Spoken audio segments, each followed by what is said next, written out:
आपल्या सगळ्यांना एक महत्वाची गोष्ट माहिती आहे की अखिल भारतीय नाट्य परिषद नावाची जी संस्था आहे त्याचे मुख्य विश्वस्त शरद पवार साहेब आहेत आणि त्या 6 जणांच्या विश्वस्त मंडळामध्ये मी देखील काम करतो. मला संधी ती मिळालेली आहे आणि या संदर्भातली एक बैठक आज शरद पवार साहेबांनी सिल्वर ओक येथे आयोजित केली होती.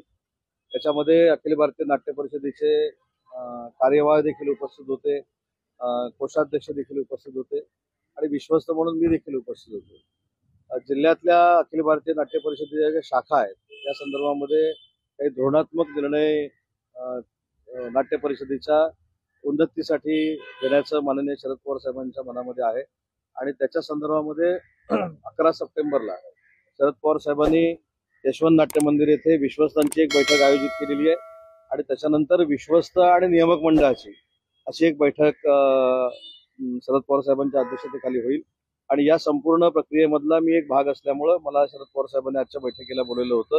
त्याच्यामध्ये कुठचंही राजकारण नव्हतं. तर एक विशेष बाब म्हणजे की संपूर्ण गडकरी खंड आपण सरकारमार्फत देतो आणि मंडळासोबत प्रिंट करायचा विचार करतो, पण त्याच्यातलं जे महत्वाचं नाटक होतं राजसन्यास ते वगळण्याचा निर्णय जो तो ठराव जो तो सहमत झालेला आहे राज्य सरकारकडून असं कळतंय. नाही, याबाबत मला माहिती नाही, याच्याबद्दल माहिती घेतो कारण कुठचे खंड प्रकाशित होणार आहे आणि कुठचे खंड प्रकाशित करू नये हा त्यांचा स्वायत्त अधिकार आहे.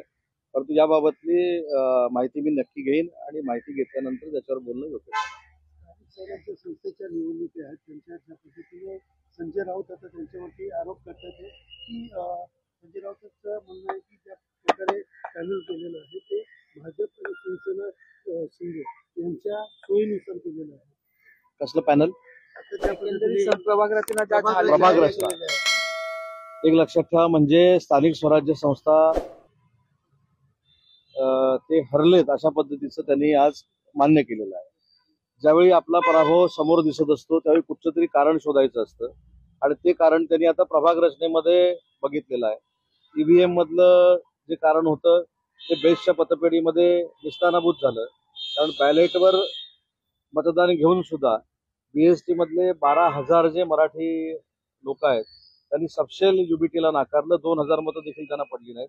त्याच्यामुळे तिसरं कारण आता स्थानिक स्वराज्य संस्थेला सामोरं जात असताना कुठचं शोधायचं, तर त्याच्यामध्ये आता जे आपण सांगितलं की प्रभाग रचनेमध्ये जो प्रभाव आहे तो देवेंद्रजींनी आणि एकनाथ शिंदे साहेबांनी टाकलेला आहे. मला असं वाटतं की स्वतःचा पराभव हा समोर दिसत असल्यामुळं कुठावर तरी खापर फोडावं लागतं, ते त्यांनी आता प्रभागावर फोडलेलं. तेव्हा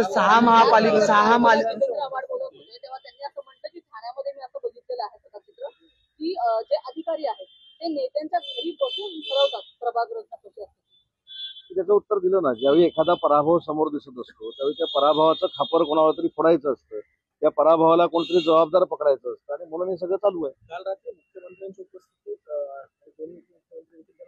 बैठक झाली आणि मराठा आरक्षणाच्या उपसमितीची नव्यानं घोषणा करण्यात आली. तुम्ही देखील त्यामध्ये आहात. त्याबद्दल काय वाटतं? जे आंदोलन होऊ घातले त्याबद्दल ते बदल होऊ शकतो? एक बघता आपल्याला सगळ्यांना माहिती आहे की मराठा आरक्षण हे कशा पद्धतीनं दिलं गेलेलं आहे. ते मराठा आरक्षण टिकलेलं देखील आहे.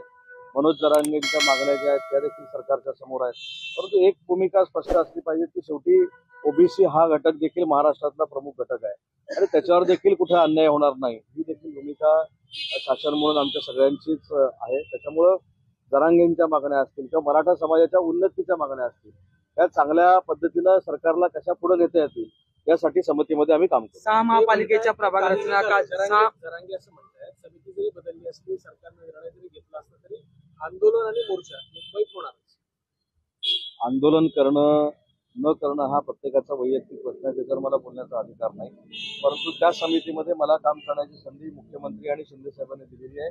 मराठा समाजाच्या उन्नतीसाठी जे जे काही करावं लागेल ते आम्ही त्याच्यामध्ये करणार. 6 महापालिकेच्या प्रभाग रचनांचं प्रारूप जे ते समोर आलेलं आहे, हरकती आणि सूचना मागवण्यात आलेल्या आहेत, पण जेवढे फेरबदल अपेक्षित होते तेवढे बदल यंदा तरी पाहायला मिळत नाही. 2017 प्रमाणेच प्रभाग रचना आहे. तुम्ही जर प्रभाग रचनेचा सगळ्यांनी मिळून अभ्यास केला तर प्रभाग रचनेमध्ये काही नियम आहेत ते कोणालाही डावलता येत नाही. जसं मतदार याद्यांमध्ये काही लोक सांगतात की दुबार नोंदणी झालेली आहे किंवा या सगळ्या गोष्टी झालेल्या आहेत, ते बदलण्याचे अधिकार देखील आपल्याला दिलेले आहेत निवडणूक आयोगानं. ते कधी आपण बदलू शकतो, त्यासाठी तक्रार आपण करू शकतो. तसंच प्रभाग रचनेबाबत आहे.